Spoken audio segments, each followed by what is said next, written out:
Welcome to Innovations and Breakthroughs with your host, Rich Goldstein, talking about the evolutionary, the revolutionary, the inspiration and the perspiration, and those aha moments that change everything. And now here's your host, Rich Goldstein.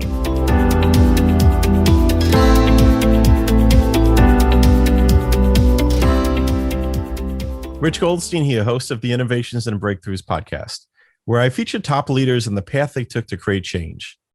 Past guests include Roland Frazier, Joe Polish, and Joe DeSena. This episode is brought to you by my company, Goldstein Patent Law, where we help you to protect your ideas and products. We've advised and obtained patents for thousands of companies over the past 27 years. So if you're a company that has software, a product, or a design you want protected, go to goldsteinpatentlaw.com, where there are amazing free resources for learning about the patent process. And you can email my team at welcome@goldsteinpc.com to explore if it's a match to work together. You could also check out the book I wrote for the American Bar Association that explains in plain English how patents work. It's called the ABA Consumer Guide to Obtaining a Patent. I have with me here today Austin Clark.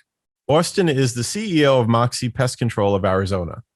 In 2020, his Phoenix branch grew by 119% and is now scheduled to double again in 2021. In growing this and the other businesses that Austin has, he's learned what works best in growing and leading teams and businesses. And so he co-authored the E-Myth Pest Control Contractor along with Michael Gerber and is the host of the popular podcast, Multiply You. So I'm very pleased to welcome here today, Austin Clark. Welcome, Austin. Hey, happy to be here. Thank you, Rich. Thanks for having me. Yeah, my pleasure. I want to just dial it back a bit to kind of like how you got into all of this, how you got into this kind of a crazy field of entrepreneurship, as many entrepreneurs would lament, but kind of what got you into being an entrepreneur to begin with? So I think for me, the short version is I think that I started like every other entrepreneur, pushing a lawnmower or selling things on the corner, in the neighborhood. And so I'd probably say, pushing the lawnmower and providing those services at the age of 10 or 11 or 12 is kind of what got me into entrepreneurship. I mean, at that age, I didn't realize what minimum wage was or knew about that, but I knew that I could take a rickety old lawnmower and in an hour or 45 minutes mow a lawn and make $20. And in the mid 90s, I guess you could say, or early 90s for a 10, 11, 12-year-old kid, I thought, I didn't know anyone that had $20 that was my age. And so I think that's probably where it started. I think as things progressed, I was able to find an opportunity with the company that I'm with today, Moxie, and it was doing direct sales. And that was a heck of an experience. That was something that I think really helped me to understand that we're not bound by the hours in a day that we work, but that we can go out and really determine how much we want to make an hour if you kind of do the calculation that way. And so that's been a really neat experience. And then I kind of worked myself into national sales leadership and then operations and then ownership about 10 or so years ago. And so that's what we're doing. We're just trying to wake up every day, provide the best service to customers that we can. There's ups and downs. And as long as you can kind of manage those ups and downs, like the real estate market, that there's more ups than downs and you're constantly trending up, then you'll probably be all right. Yeah.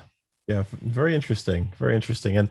And so just kind of borrowing from the whole E-Myth thing and like you have the book with Michael Gerber, and I'm familiar with the original E-Myth concept of that most businesses are not started by entrepreneurs, right? They're started by a technician with an entrepreneurial seizure.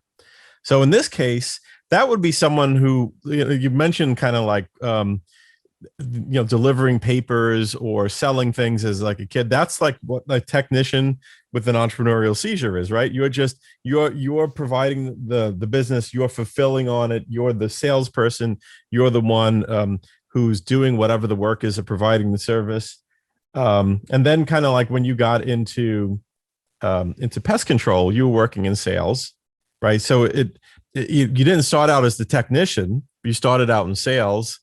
And then you worked your way into being an entrepreneur. You worked your way into being the guy who actually got to have other people involved working on behalf of you. So tell me about that transition of like going from kind of being a guy who's just, who's in sales, who's providing a portion of it, to actually,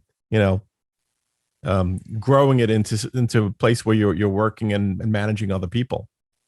Yeah. And so I think, Rich, that the only thing that's worse than going from technician to entrepreneur is going from sales to entrepreneur. And so, I mean, imagine this, right? I did great as a salesperson. And, if you're doing great as a salesperson, you're doing usually well financially. And then to be able to trade that for ownership, a fixed salary, a lot less than the sales commissions than you're used to making, and then having to learn all of the back end salespeople normally, no offense to any salespeople out there, and I can say this because I am one too, but normally are the worst, or can be some of the worst operators out there, because they're so usually creative. They're really high D, they're more loud, they're really fast paced, they're good with people, great with words, not so great with systems, not so great with rules, not so great with processes, terrible with HR. Salespeople don't even know what HR is, or what it stands for. And so if there, my point is that if there's, hope for me in being able to be successful in that way, there's hope for anybody else that's listening. But you need to really discipline yourself to be able to the discipline of mastering operations and policy and procedure. And, you read Jim Collins' Good to Great. I mean, one of the things that really separates incredible or great companies from good companies is standard operating procedures, providing the same experience over and over and over. Obviously, surrounding yourself with great people and having an incredible product. Those are all givens. You just must have those things. Michael E. Gerber's a rock star, and I'm really glad to be able to have that opportunity with him to co-author the vertical in the pest space. I think that if you're an entrepreneur and you've not read the E-Myth, first of all, you need to, his original one. And then if you have, read it again. That probably ought to be something you're reading at least once a year, every other year. And what you'll find is that it'll lay forth the process, whatever business you're in, pest or home service, law, accounting. It can be a blue collar type field. It can be whatever. Consumers want a replicatable, duplicatable, predictable experience or good or product every single time. And so Michael goes about in a little bit of a story type format, sharing with people how they can do that in their business, whatever good or service or whatever they're offering. And so we've done the best that we can here at Moxie locally and nationally to be able to create systems and processes that are easy to follow, that provide a consistent experience and value to our customers time and time and time and time again. And I think for that reason and many, many others, it's what's allowed us to be able to scale and grow and experience some of the growth that we've been experiencing. Yeah, no, it's fascinating, and I agree with you on all of that. And I'm wondering too, like, so you mentioned Moxie and Moxie National. So you're in an unusual position where you've gone from being like a local territory owner to being someone who is actually involved in providing services to other territory holders. Like, you've got a special relationship with the overall organization. So how did that come about? Yeah, I'm probably biased because I'm one of the 10 or 11 partners at Moxie, but Moxie is an extremely special place, especially so at the partnership or ownership level. And all of the gentlemen that I have the opportunity to work with, it's really been the greatest professional pleasure of my life and opportunity. And the way that some of that started is, so Moxie is a joint venture kind of company. And so if you look at the map today or go to our website, you'll find 26 or 27 locations throughout the United States. And we usually open 2 to 3 every single year. Some partners are really cranking and they're growing. Some are kind of in holding patterns and they're having operations catch up to all of the sales revenue. And so all of us are kind of in a little bit of different places. Well, the way that the model used to be and still is in some markets is that local partner would do everything. They would do all of the operations. They would do all of the sales. They would do all of the hiring, firing, development, you name it.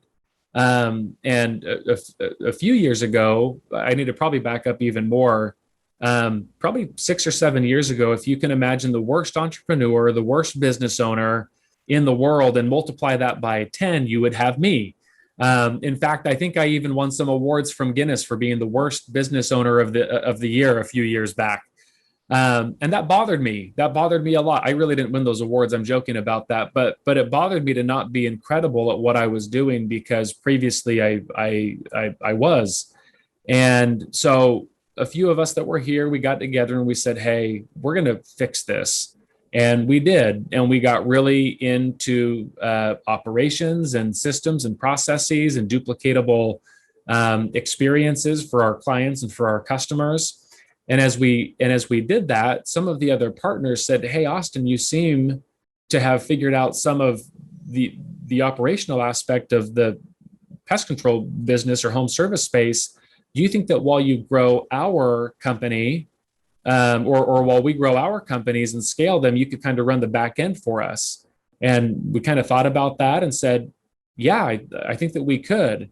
And so we kind of created a scenario where we were working together, and really what it allowed. So, I mean, I guess imagine this. So what we essentially did, Rich, is let's say that I own a $1 million company and you own a $3 million company, totaling $4 million in annual sales, and it's a pest control company or whatever.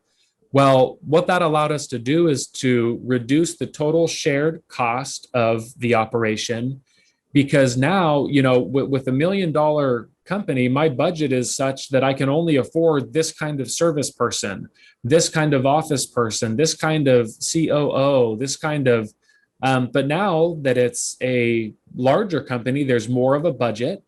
And and so we share the cost by, essentially by revenue.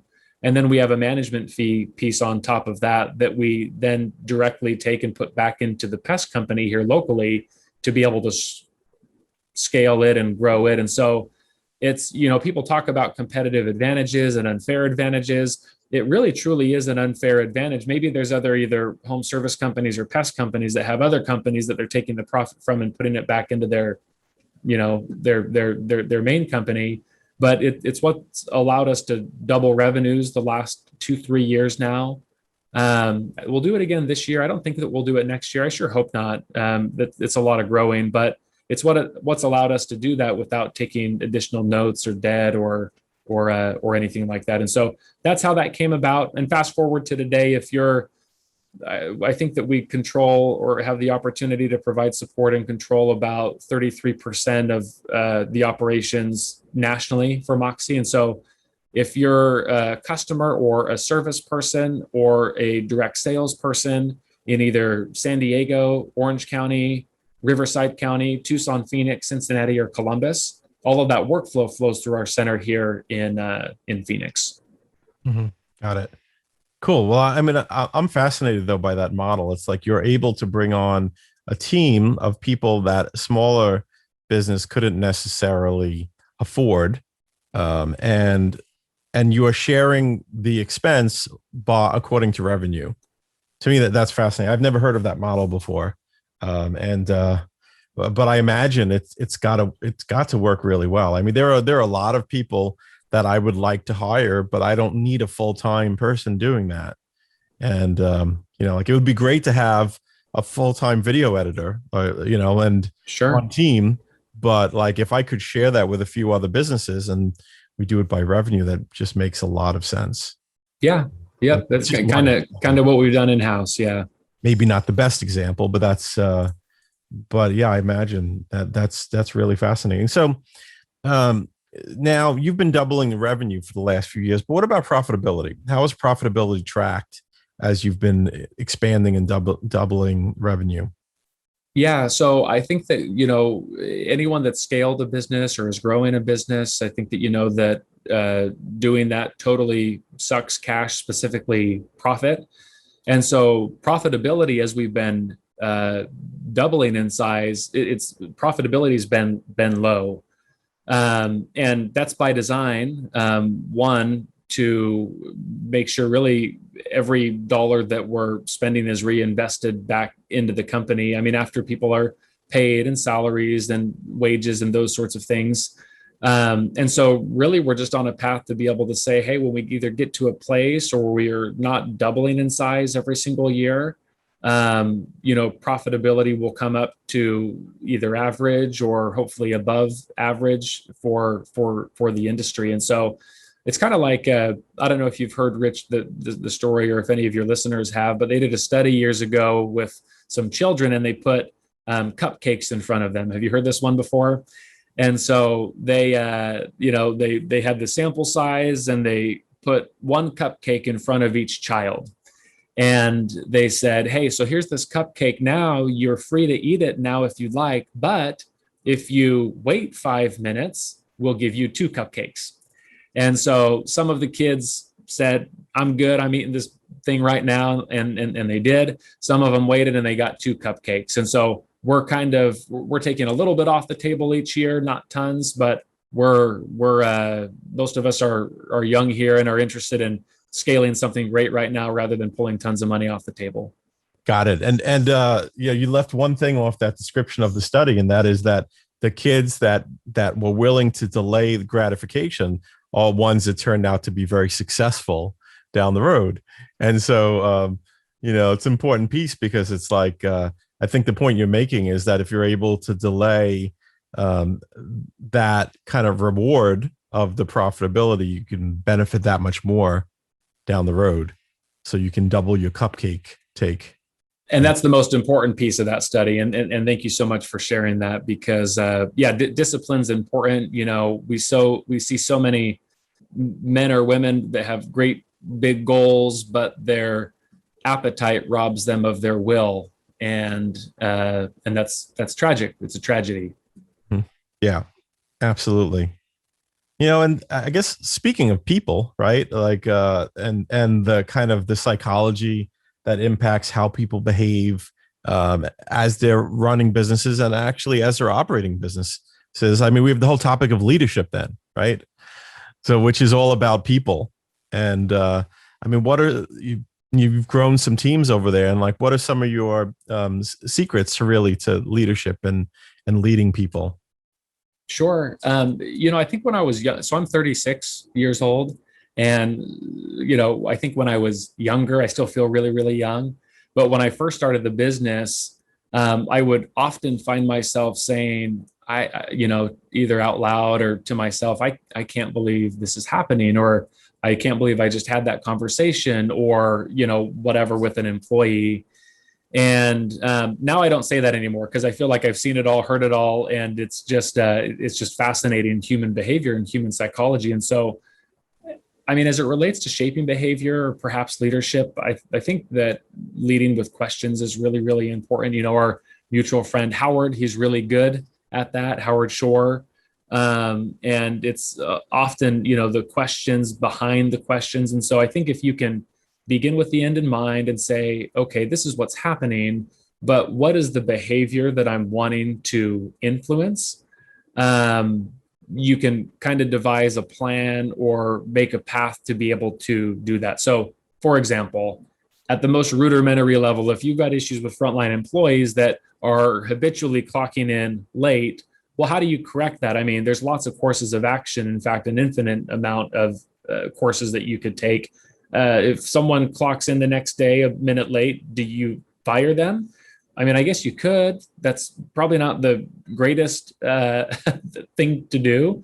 And so how is it that you're shaping their behavior? How are you, was it communicated well to them? Did their manager let them know that? Was it expectation set from the get-go? Or what about salespeople that aren't hitting sales numbers? Do they know clearly what their targets are and where they need to be, whether it's each day or week or quarter, month, or what have you? And so I think that clear communication cannot be emphasized enough. And then just really understanding that your people are individuals and how you can help each individual and mold and shape their behavior by knowing them and by understanding what makes them tick. My son, he's 12. He plays on a really competitive national football team. They didn't play last year because of COVID. The year before, I think they took second in the national tournament. The year before that, they won it. And they're really, really good. And they've got some really incredible athletes on the team. But I really think that their secret sauce is their coaching staff. Yeah, they've got great athletes. They've got boys that can throw. They've got kids that can run. It looks like an incredible miniature football team.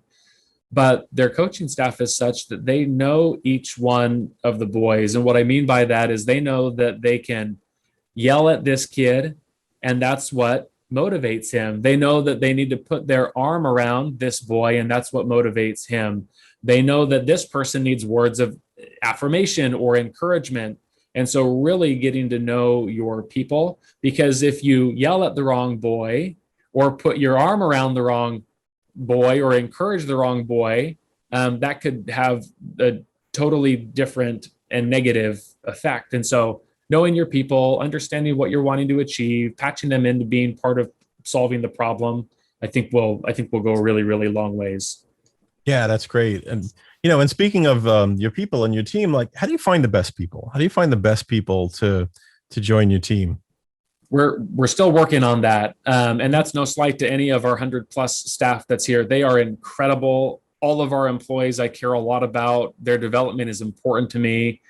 We're always hiring. We're constantly leveling people up and having them move up in the company or move out. As far as finding people, it's kind of an interesting topic today as there's just a staffing or employee shortage, regardless of, I think, the field that you may be in, just because of the way some of the climate is with the government and just kind of the pandemic and all those sorts of things. But we are constantly hiring. I think that we probably place ads on all the same places that people place ads, whether it's Indeed or Zip or Monster or local recruiting boards or visiting different colleges or whatever. I feel like we've tried it all. So I think that first, you're just always constantly hiring. You're constantly hiring. You're constantly bringing people in. I think that you'll find that your very best people come from the promoters inside of your company. They come from referrals. It's the same place your best clients come from referrals. And so really what we try to focus on top of all of the normal traditional type, hiring and recruiting techniques, and job boards and posting, is we work hard to have this place at Moxie be a culture and a place that people want to be, so that they do want to refer their extremely sharp friends or family members. And so there's different things that we do, whether it's activities or quarterly events or celebrations or perks, even as little as, so all of our employees, they're able to, anytime they need to have their personal vehicle's oil changed, we do that. And depending on the vehicle, it's $30 to $80, and we don't care how much it costs really or what vehicle it is. And that's just a really small investment of a few or to several $1,000s a year that just lets our people know, hey, we know that you're capable of changing your own oil or taking it in to get changed. And we know that you have the 50 or 60 or whatever bucks to be able to do that. But if there's one more thing that we could do that's helpful to you that you don't have to do after work or on a Saturday, we believe that your time is more valuable than maybe the 40 or 50 bucks that you would have used to change your oil. Go spend that at the park with your kids. Go spend that sleeping. Go spend whatever you want to do, right? And so I think that you look to make your organizations a place that people want to be. And so, what do people want? And you simply just ask them, and they'll tell you. So make it a place that people want to be. That'll probably be your number one investment for recruiting and finding incredible talent. That's great. Like one more topic, acquisitions. How do you, I know this is a topic that you like. And so how do you set up your business to be in the best position for acquisition? I think for us, I think it's been reputation. So Moxie's been around since the early 2000s. My location has been around since 2011 for about a decade. There's 1,200 registered pest control companies in Phoenix. I think upwards of 20,000 or 25,000 nationally across the United States. And most of them are smaller mom and pop type shops, 1 to 2 to 3 to 4 person operating companies, probably hovering on average around $500,000 or so in business. And those people are, at some point, they're retiring or they're doing something else, or they are. And so we've just found that it's been the first deal that we did probably over 2 years or so ago. It was by accident. We got an email to our general email that said opportunities 2019. It was around like November or December of 2018. And push came to shove, and it was a company, a regional company that was looking to liquidate their Phoenix branch. And so we kind of looked at that, and over the course of a couple of weeks, met and struck a deal, and the rest is history. And so I think that reputation is important. I think that who you are is important. No one, you got to consider too, Rich. I mean, most, at least people in the home service space, it's most of what they've done their entire life. They've put at least a decade, usually 2, most of the time 3 decades into their business. And they need to be able to get a return for that. They need to be able to retire and, kind of move on to the next piece and part of their life. And so I think that our Moxie's reputation, it's stellar. If you look at us online, if you're part of the industry, whether you're a chemical manufacturing rep, whether you are a supplier, Moxie's got just an incredible reputation. And so now it's become such that as we've kind of got the word out about us buying, not just here in Phoenix, but in a lot of other markets that we're in, like Chicago and Kansas City and Minnesota and Ohio, and really everywhere we've got a place on the map, people feel comfortable about working with us. They know they're going to get paid. They know they're going to get paid usually top dollar. They know that their people are going to be taken care of. They know that we're going to make mistakes and that we're not perfect, but that we'll work tirelessly to be able to have it be a good experience for everybody. We're in this for the long haul, and there's nothing that we would be interested in doing that would cause possibly be like a short-term gain if it meant damaging our relationships or brand or reputation long-term. As we have deals come across our desks, we'd much rather prefer not doing them at all if any party is going to lose out in that deal. And not just the selling party, but obviously us as well. We would just rather not do those deals. And so it's been neat. We've just got more and more and more opportunities that people bring to us, and we usually say no more than we say yes. But I think because of our reputation, people feel comfortable referring and know that we'll shoot straight with them, tell them the truth, even if it's not something that they want to hear. Okay. Yeah. Great. Definitely great advice. Great model for others to follow. If people want to learn more about you or get in touch with you, how do they go about doing so? They could find me on LinkedIn. They could message me there. They could email me directly if they'd like. Clark, Clark at moxiepestcontrol.com. My cell phone number, you could reach out and call me. Don't call me, text me. I usually don't answer the numbers that I don't recognize, but you guys could text me if you want at 480-254-9730. So yeah, text me, email me, or find me on LinkedIn. Would love to be able to collaborate or provide any other context or value that I might be able to anyone that's listening. Thank you. It's very generous of you, and I really appreciate you being generous with your time and spending this half hour with us to tell us about the things that you've discovered that work. And so, Austin, just really appreciate you being here. So thank you. Of course. Yeah. Thanks for having me on, Rich. Thanks for listening to Innovations and Breakthroughs with your host, Rich Goldstein. Be sure to click subscribe, check us out on the web at innovationsandbreakthroughs.com, and we'll see you next time.